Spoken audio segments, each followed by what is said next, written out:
A quick disclaimer! This, of course, will include spoilers for both Komi Can't Communicate and Horimiya, and varying degrees of references to these other series. My pronunciation is also what some may call flat out wrong. Enjoy! In late September of 2021, my friend showed me Quintessential Quintuplets, and it's all been downhill since. Why downhill, you might ask? Well, that's a good question, with the answer being the anime genre of romance. Supplying one with a quick dopamine hit that you can't stop craving, it may be fictional and unrealistic, but the entertainment is hard to deny. And this brings us to the subject of today's video thingy, Komi Can't Communicate and Horimiya. Both series debuted this year, are incredibly popular, are adaptations of long-running mangas, have a similar premise and similar problems. To illustrate this point, we'll go over characters as well as pacing and focus.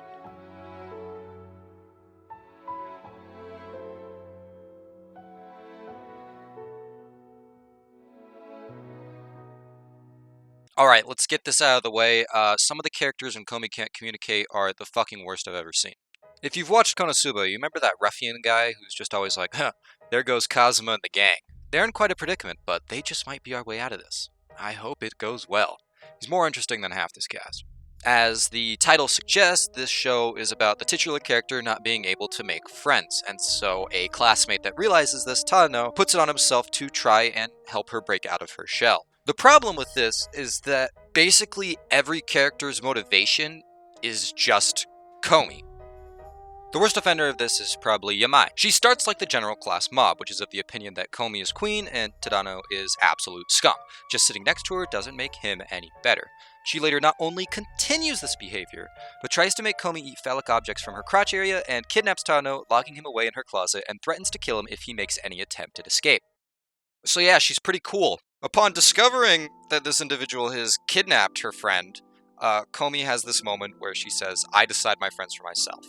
And immediately after, we have this moment between Tadano and Komi where she's like, hey, I don't think we should be friends anymore because I just put you through a traumatic experience. And he's like, oh, and he he does that cute romance thing where he swaps it on her and he's like, I decide my friends for myself, that doesn't matter to me, blah, blah, blah. Cute moment. And all of a sudden, Yume just comes back and she's like, oh, I'm sorry. I just want to be your friend. And Komi's like, okay. And that's it. That's the redemption. But she stays the same. She is the same character. She wants to be with Komi, and she shits on Tadano, and that's all she does. She shows up unwelcome, uninvited, and has this little gang of cronies that basically just acted the exact same way.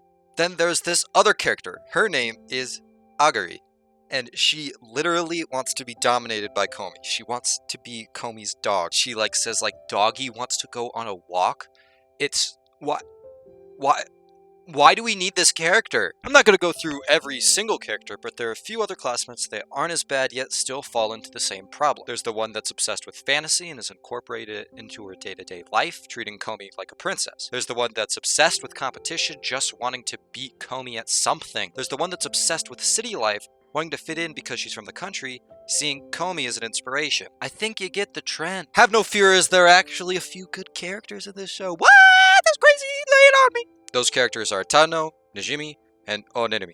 The latter two characters are just good because they don't put Komi on this pedestal as much as the other characters. Their whole lives don't revolve around them. Obviously, when they do something, it usually involves Komi because, well, she's the main character, but it's not like they live and breathe for Komi.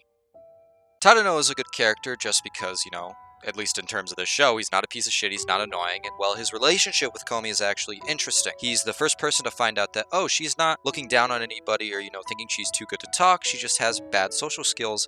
I want to help, and a romance comes on because of this, and it's heartwarming. It's good, it's nice, but the problem is the supporting cast just bogs it down. Oh yeah, Komi's the best character. Did I even have to say that?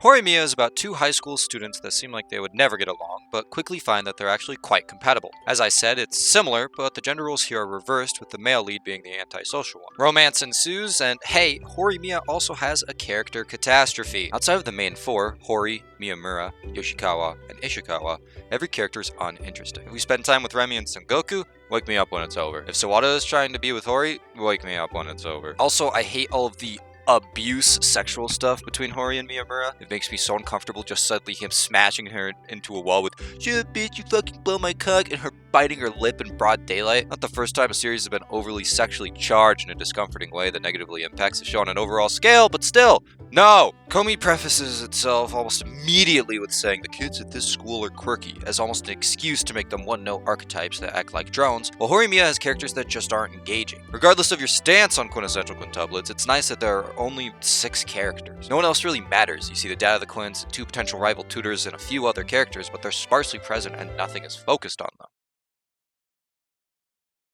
Here is where we come to focus and pacing, which go hand in hand.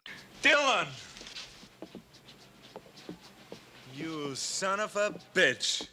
After 4 episodes, Miyamura confesses to Hori that he likes her. It's a good scene. The next episode, they're dating. It's that quick. The two officially meet in a friendly manner in the first episode and are now a couple with still over half the show to go. And then in Komi, during the entire 12-episode run of Season 1, Komi and Tadano start to like each other. Every moment of romance between the two is great. It starts as a friendship to the usual, "Oh, I didn't mean it like that." It moves with the pace of the turtle in mind.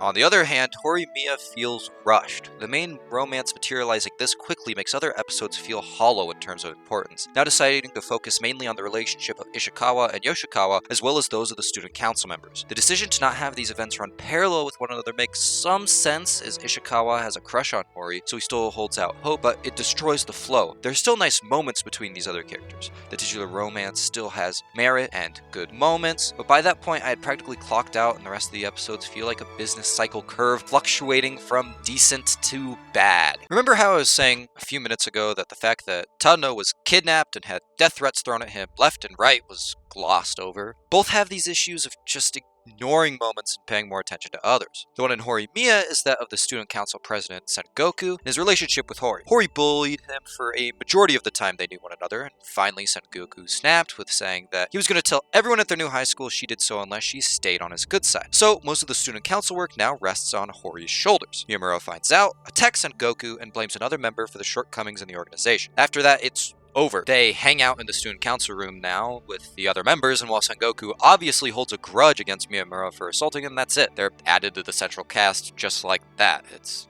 a pacing problem. It feels like we have to go over this moment to introduce a character and their history, but hey, we're running a relay race here, let's just hand it over to the next one. Komi Can't Communicate feels messy as well. The first episode is easily the best, something most shows shouldn't want to ring true, as it centers in on Tadano and Komi. Every other episode follows the trend of a few little stories, usually including one that introduces Komi to a new character. As the cast grows, there's always this lingering thought in the back of your head like, oh god, please don't include the dog girl, please anything but god damn it. But hey, at least the actual law-breaking individual who no one likes isn't, are you fucking? And as previously stated, most one-on-one scenarios between our leads is cut short by something dumb. The exception I always think of is the Umbrella ending in episode 5.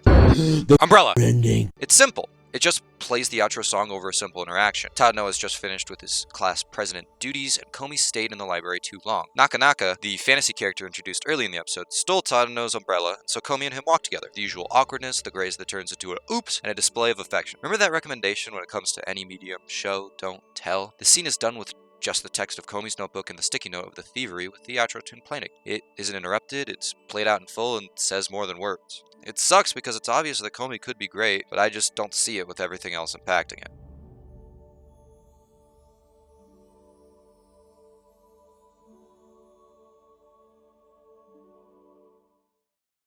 A real quick interjection, although I don't love the name Horimiya, it's just a ship name between the two main characters, I must say that Komi Can't Communicate is a better name, but how they explain it makes it worse. It's like Suicide Squad. So that's it? What, we some kind of Suicide Squad? Right? It's the same thing where he goes to a chalkboard, it's like, this person has bad social skills. Her name's Komi. I'm gonna help her.